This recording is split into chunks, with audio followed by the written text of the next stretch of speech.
नाजरीन, welcome back in sports buzz. हमारे साथ साबिक टेस्ट क्रिकेटर, साबिक चीफ सेलेक्टर तौसीफ अहमद साहब मौजूद हैं। उनसे दोबारा से गुफ्तगू का आगाज करेंगे। अच्छा सर, नसीम शाह ने 2 रोज पहले कहा था, नसीम शाह की जानिब से 2 रोज पहले बयान सामने आया था कि मैं अपनी बॉलिंग से मुतमईन नहीं हूं। बड़ी अच्छी बात है अगर वो बहुत सोच रहे हैं। मुतमईन तो हम भी नहीं है। जो वो करते हैं वो नहीं कर रहे वो तो उस लिहाज से तो हम भी कहते हैं।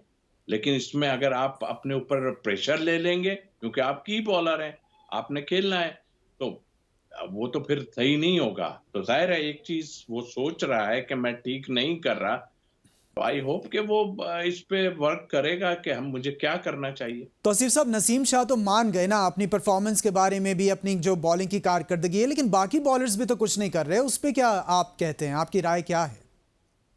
देखिए, मैंने पहले कहा कि हमारी बॉलिंग जिस पे हम बहुत ज्यादा एक तरह से मैं कहूंगा नाज था हमें कि भाई ये लोग कभी कभी हो जाता है कि खराब बॉलिंग हो जाती है, कोई बात नहीं है, लेकिन अभी हम मुसलसल हमारी बॉलिंग जो है वो बहुत खराब कर रही है। तो उस लिहाज से मैं कहता हूं कि सबको सोचना पड़ेगा और चेंजेस जो है वो कप्तान को देखनी पड़ेंगी, किस वक्त किसको लाना है। हमारे की बॉलर हैं शाहीन, और दोनों दोनों की बॉलर हैं। हमें ऊपर से ब्रेक थ्रू मिलता है तो दूसरी टीम प्रेशर में आती है, और ये मुझे उम्मीद है कि कल ये पूरी जोर लगा के आएंगे ये दोनों।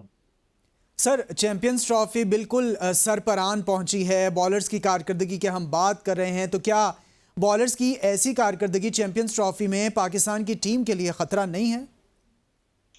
देखिए, जहां पे मैचेस हो रहे हैं, पाकिस्तान में मैचेस हम ज्यादा खेल रहे हैं, फिर वहां जाके हम एक आध मैच जो इंडिया से हम खेल रहे हैं वो अपनी जगह है, लेकिन यहाँ हमें परफेक्ट बैटिंग ट्रैक मिलेंगे, बल्कि सबको बैटिंग ट्रैक मिलेंगे। हमने लाहौर में भी देखा और हमने यहाँ पर भी देखा, क्या जबरदस्त पिच बनी हुई थी। मतलब आई मीन के लग रहा था कि भाई बॉलर तो बिल्कुल खत्म हो चुका है। लेकिन जाहिर है ऐसी चीजें जब सामने आ जाएं तो फिर आपको उसके लिए स्ट्रेटेजी बनानी होती है।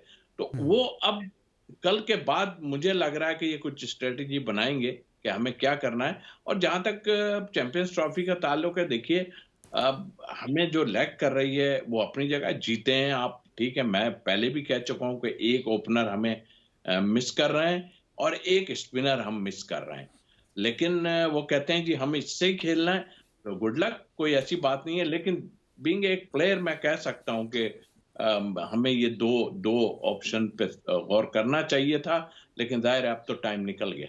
सर, आपने बॉलिंग के साथ बैटिंग का जिक्र किया और बैटिंग की बात आप कर रहे हैं, तो हम आपसे ये सवाल करेंगे कि बाबर आजम कहते हैं कि मुझे किंग मत कहें।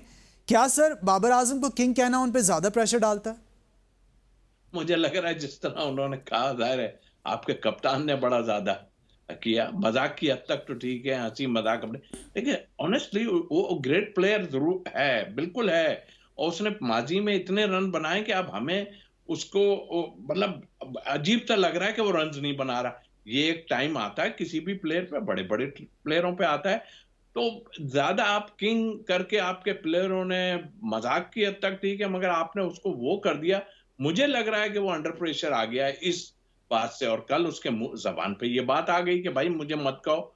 यानी कप्तान अभी आप सोचो, उसको छोड़ दो, उसके ऊपर किंग का ना लगाओ। वो तो एक तो उससे रन्स नहीं हो रहे, तो ठीक है उसका कहना है कि मुझे ना कहो, क्योंकि पब्लिक में भी यही होता है, किंग किंग किंग, और फिर इधर उधर की बातें होनी शुरू हो जाती हैं, सही गलत।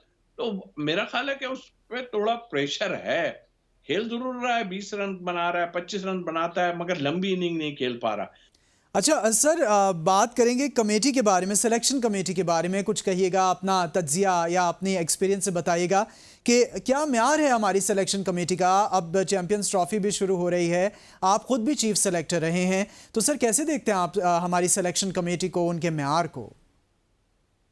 देखिए, सिलेक्शन कमेटी उसी वक्त सरवाइव कर सकती है, हम भी जब थे बिल्कुल, हमने 2017 का जीते हैं। लेकिन प्लेयर जितवाते हैं, हमेशा प्लेयर जितवाते हैं। 2017 का हम जो चैंपियंस ट्रॉफी थी, हम जो है वो जीते थे हम। और अब जो है वो जाहिर है कि इस सिलेक्शन कमेटी की आप बात करते हैं, तो डिसीजन तो बहुत अच्छे तो नहीं आए ना। आपने देखा पीछे भी जितनी आपने टीमें सेलेक्ट की, इतना मतलब सक्सेसफुल नहीं रहे आप। जी। और हकीकत यह है कि देखें अब इस वक्त मैं मैं कम से कम मैं इतना कुछ बोल चुका हूँ और सही वे में बोला है, मुझे किसी से नहीं है ना। लेकिन आपने जिन लोगों को लगाया था, उसमें मैं सीधी बात है वहाब रियाज की भी बात करता हूँ, या फिर आप वो 50-50 लाख रुपए जिनको दे रहे हैं, वो पहले नहीं आए कभी क्या? वो आए तो थे ना। हम्म। उन्होंने आने के बाद क्या किया था? आप सकलैन मुश्ताक को ले लीजिए, आप वकार यूनुस को ले लीजिए और बाकियों को भी आप ले लीजिए। उन्होंने वो चले हुए कारतूस तो होके गए हैं ना यार। हम्म। मतलब ये है कि मुझे तो बुरा लग रहा है, मतलब लेकिन बस क्या गीदड़ सिंगी है मुझे नहीं पता इस बात का कि क्या गीदड़ सिंगी है। अभी इस वक्त में खैर वो तो नहीं है, क्योंकि वो तो दौड़ ही गए ना, जैसे उनको सिलेक्शन कमेटी का बना के नकवी साहब लेके आए थे, लेकिन वो तो फिर दूसरी तरफ चले गए। वकार यूनुस की बात कर रहा हूं। आई थिंक यहाँ सिलेक्शन कमेटी उस वक्त तक सरवाइव करती है जब तक टीम जीत रही होती है, लेकिन ये सब चले। क्या आप बताइए, अब्दुल रहमान को स्पिनर की हैसियत से अब लाए हैं, सकलैन से बड़ा है क्या वो?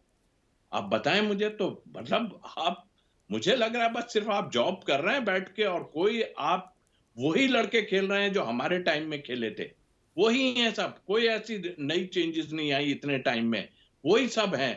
तो आप बताइए, आप कह रहे थे कि हम कोई नए प्लेयर, वही 25 से 30 लड़का वो है जो पहले खेल रहा था। तो आई थिंक मेरा ख्याल है कि कोई बहुत एक्स्ट्रा ऑर्डिनरी आप काम नहीं कर रहे हैं कि आपने काम किया। ठीक है, आप जहां से आए हैं, जहां से आपने मतलब आपको लाया गया, ठीक है, जब आपका टाइम अल्लाह ताला खत्म करेगा या आपको दिया है उस वक्त खत्म हो जाएगा। लेकिन नकवी साहब से मैं एक रिक्वेस्ट जरूर है कि देखिए, आप बिल्कुल ठीक कर सकते हैं, आपने इनके ऊपर छोड़ दिया है सबके, नहीं, डोमेस्टिक की बात कर लें। डोमेस्टिक इससे वर्स्ट कभी डोमेस्टिक हुई नहीं है। आज तक मैंने ऐसी वर्स्ट डोमेस्टिक नहीं देखी जो हम देख रहे हैं कि अंडर 19 की टीमें आती हैं यहाँ पर, और आने के बाद जो है वो मैच होता है शुरू, उसके बाद एकदम कहते हैं भाई जी खत्म, क्योंकि वो ऐसा हो गया ऐसा हो गया। यानी इतना खर्चा, एक खर्चा हो तो बताएं ना आप, कि 50 लाख रुपए एक प्लेयर, एक आपके मेंटोर को मिल रहे हैं यार। मतलब क्या इसमें क्या है? आप ही बताएं ना मुझे कि ये क्या पैसे का ज़या नहीं है? वही फाइनेंशियल लड़के हैं। लॉस की आपने बात की, ठीक हो गया। सर आपने सिलेक्शन कमेटी की बात की कि सिलेक्शन कमेटी हमारे यहाँ तब तक चलती है जब तक टीम जीत रही हो। आपने गीदड़ सिंगी की बात की है, आपने साथ ही चलते हुए कारतूस की भी बात की है। तो सर आप खुद भी चीफ सेलेक्टर रहे हैं, तो आप क्या देखते हैं मौजूदा जो सिलेक्शन कमेटी है वो भी, और आपका जो तजर्बा रहा आपके ज़माने का वो भी, और आपके सारी बातें लिंक्स होंगे, कॉन्टैक्ट्स होंगे, तो पर्ची सिस्टम, सिफारिश, ये चीज़ें चलती हैं जिससे प्लेयर्स की इंडक्शन की जाती है और टीम का बेड़ा गर्क होता है? प्रेशर आता है डेफिनेटली। अब मैं खुल के ये बात इस वक्त नहीं करूंगा, प्रेशर आता है। लेकिन हमारे साथ जो चीफ सिलेक्टर था ना, मैं तो खैर एक दिन इसलिए बना था कि इंजमाम को उन्होंने हटाया था। हमारा बहुत जानदार चीफ सिलेक्टर था। मैं बाकी मुझे नहीं पता क्या बाकी चीजें थी, लेकिन वो बहुत एक रिस्पेक्ट होनी चाहिए किसी चीफ सिलेक्टर की, कि हर कोई आन के उसके आजू बाजू हंसी मजाक शुरू कर दे। ऐसा चीफ सिलेक्टर नहीं, मैं ये नहीं कहता, ठीक है आपसे होगी, लेकिन ये तो वही है जो सब साथ खेले में वही हैं। तो फिर आप सोच लें क्या होगी फिर।